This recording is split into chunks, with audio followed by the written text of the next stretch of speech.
நோக்கி நதிகள் பாயும், ஒளி நோக்கி மலர்கள் சாயும். அகிலமும் படைத்த என் தலைவா என்னை நோக்கி வருவதே. அகிலமும் படைத்த என் தலைவா என்னை நோக்கி வருவதே. குருவிகள் பறந்திடும் நேரத்திலே ஏணி தேவையில்லை. குருவிகள் பறந்திடும் நேரத்திலே ஏணி தேவையில்லை. நீரில் மீனினம் நீந்திடவே படகு தேடி செல்வதில்லை. நீரில் மீனினம் நீந்திடவே படகு தேடி செல்வதில்லை. நாளம் தாங்கும் இந்த நிறைவா என்னை நாடுவதே. ஆஹா, நாளம் தாங்கும் இந்த நிறைவா என்னை நாடுவதே. கடல் நோக்கி நதிகள் பாயும், ஒளி நோக்கி மலர்கள் சாயும். அகிலமும் படைத்த என் தலைவா என்னை நோக்கி வருவதே. ஹாய் குட்டீஸ், எல்லோரும் எப்படி இருக்கிறீங்க? நல்லா இருக்கீங்களா? ஹாப்பியாக இருக்கீங்களா குட்டீஸ்? அகிலமும் படைத்த நம்ம இறைவன், நம்ம ஏசப்பா இந்த நாள்லேயும் கூட நம்மளுடைய அன்புக்காக, நம்மளுடைய அரவணைப்புக்காக நம்ம இடத்துல வந்து நிற்கிறாங்களாம் குட்டீஸ். அப்படி ஒரு அருமையான ஒரு பாடல், அப்படி தானே குட்டீஸ்? இதில் இருக்கிற ஒவ்வொரு வரிகளுமே நம்மளை எவ்வளோ அதிகமாக ஏசப்பா அன்பு செய்கிறாங்க, எவ்வளோ அதிகமாக நம்மளை வந்து ஒரு நாளும் வழி நடத்துகிறாங்கங்கிறத புரிய வைக்கிறதுக்கான வார்த்தைகள் தான் குட்டீஸ். இதில் பாருங்களேன், இதில் இருக்க எல்லாமே உங்களுக்கு எல்லாமே புரிஞ்ச விஷயங்கள் தான்.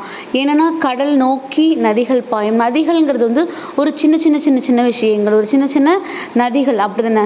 ஆனால் அந்த நதிகள் எல்லாம் போய் எங்கே கலந்துருக்கும் அப்படின்னா கடலை நோக்கி தான் போய் கலந்துருக்குன்னு சொல்கிறாங்க.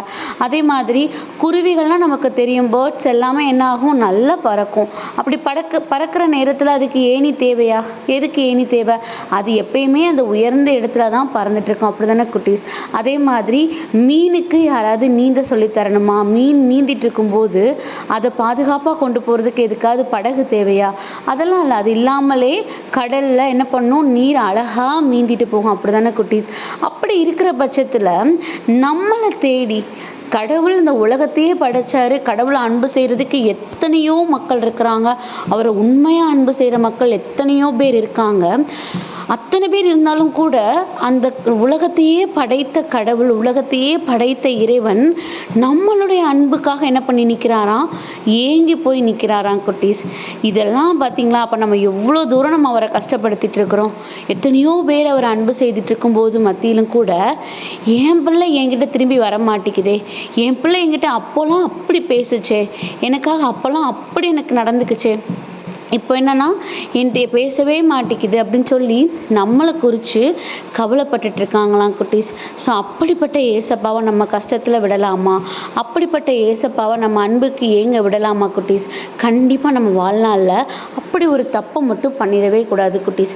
அப்போ நம்ம ஏன் அந்த தப்பெல்லாம் பண்ணிகிட்ருக்குறோம்?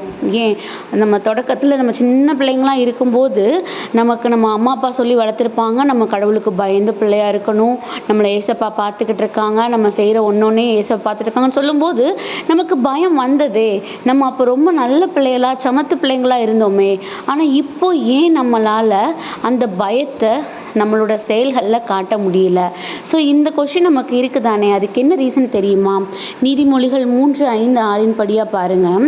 உன் சுய புத்தியின் மேல் சாயாமல் உன் முழு இருதயத்தோடும் கர்த்தரில் நம்பிக்கையாய் இருந்து உன் வழிகளெல்லாம் அவரை நினைத்துக்கொள், அப்பொழுது உன் பாதைகளை செவ்வைப்படுத்துவார் அப்படிங்கிற வசனம் கொடுக்கப்பட்டிருக்குது.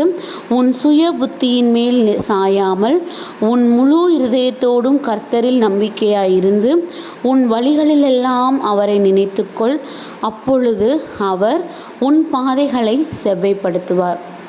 இந்த ஃபஸ்ட்டு லைனில் இருக்கிறது தான் நம்ம இப்போ பண்ணிகிட்ருக்கிற மிஸ்டேக் குட்டீஸ்.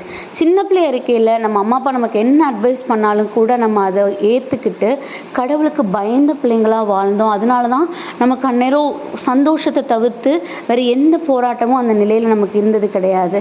ஆனால் நம்ம வளர வளர வளர நமக்குன்னு ஒரு நாலேஜ் இருக்குது, எனக்கு எல்லாம் தெரியும், நான் எடுக்கிறது தான் டிசிஷன்ஸ், நான் ஏன் அம்மா அப்பா சொல்கிறத கேட்கணும், நான் வந்து கடவுளுக்கு பயந்து இருக்கணும் அப்படின்னு நம்மளுடைய ஓன் தாட்ஸில் நம்ம நிற்கணும்னு நினைக்கும் போது மட்டும்தான் நமக்கு இந்த உலகப்புறமான பிரச்சனைகள் ரொம்ப பெருசாக தெரியுது, இந்த உலகப்புறமான போராட்டங்கள் ரொம்ப பெருசாக தெரியுது, அதனால் ஏற்படுகிற வலிகளும் ரொம்ப பெருசாக தெரியுது குட்டீஸ். ஸோ அந்த தப்பை நம்ம என்ன பண்ணணும், அவாய்ட் பண்ணணும். அதை தான் ஏசப்பா சொல்கிறாங்க, நீ எவ்வளோ வளர்ந்தாலும் கூட நீ எனக்கு குட்டி குழந்தை தான், அதனால நீ உன் சுய புத்தியினால் இதை பண்ணிடலாம் அதை பண்ணிடலான்னு செஞ்சுட்டு நீ கஷ்டப்படுறத என்னால் பார்க்க முடியல. அதனால நீ என்ன பண்ணு, உன்னோட முழு இருதயத்தோடும் அந்த இருதயத்தை என்கிட்ட கொடுத்துரு. அந்த இருதயத்தை நான் எவ்வளோ அழகான ஒரு தோட்டமாக, ஒரு செழிப்பான ஒரு விஷயமாக நான் மாற்றி கொடுக்குறேன் பாருன்னு இந்த நாளில் நம்மளை பார்த்து சொல்கிறாங்க குட்டீஸ். அப்போது நம்ம கர்த்தர் மேலே நம்பிக்கையாக இருக்கணும். அது எப்படி இருக்கணும்னா, முழு இருதயத்தோடு அவர் மேலே நம்பிக்கையாக இருக்கணும். எனக்கு என்ன நேர்ந்தாலும் நான் அவரிடத்துல நன்றி துதி கூறி நான் வந்து மகிழ்ச்சியாக இருப்பேன்னு சொல்கிறது தான் அந்த முழு இருதயத்தோடு நம்ம அவர் மேலே நம்பிக்கை இருக்கிறதா குட்டீஸ். ஸோ நம்ம லைஃப்பில் எங்கேனாலும் ஸ்டக்காக இருந்தோம் அப்படின்னா இந்த நாள் நீங்கள் தெரிஞ்சுக்கோங்க, ஒரு காரே பிரேக் டவுன் ஆகிடுச்சு அப்படின்னா அதை நம்ம வந்து எவ்வளோ தூரத்துக்கு நம்ம கையாலேயே புஷ் பண்ணிட்டு போயிட முடியும், எவ்வளோ நேரத்துக்கு நம்ம அதில் ஒரு கயிறு போட்டு நம்ம அட்டாச் பண்ணி நம்ம இழுத்துட்டு போயிட முடியுமா, அதெல்லாம் நம்மளால் முடியாது.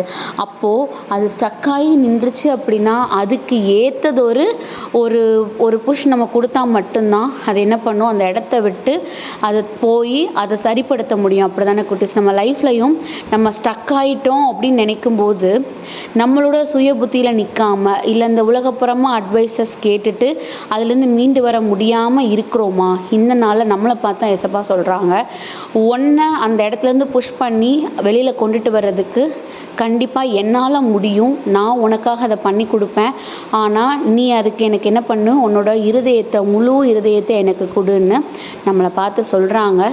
கண்டிப்பாக நம்ம ஸ்டக்காகி நின்ன இடத்துலேருந்து கண்டிப்பாக ஏசப்பாவுக்கு மீட்டு கொண்டுட்டு வந்து நம்மளை ஒரு ஆசீர்வாதமான ஒரு பாதையில் நம்மளை ஓட செய்வாங்க. அந்த நம்பிக்கை இருக்கிறவங்க இந்த நாளில் உங்கள் முழு இருதயத்தையும் ஏசப்பாவுக்கு ஒப்பு கொடுத்து அவரிடத்துலேருந்து நிறைவான ஆசீர்வாதத்தை பெற்றுக்கொள்ளுங்க. கண்டிப்பாக அவர் நம்மளை பலப்படுத்துவார். ஸோ அதுக்காக ஏசப்பாட்ட ஒப்பு கொடுத்து ப்ரேயர் பண்ணுவோமா? அன்பான ஆண்டவரே, இந்த நேரத்திற்காக நன்றி அப்பா தகப்பனே, நீர் எங்களை இம்மட்டுமாய் பலப்படுத்துகிறவராக இருக்கிறீங்க.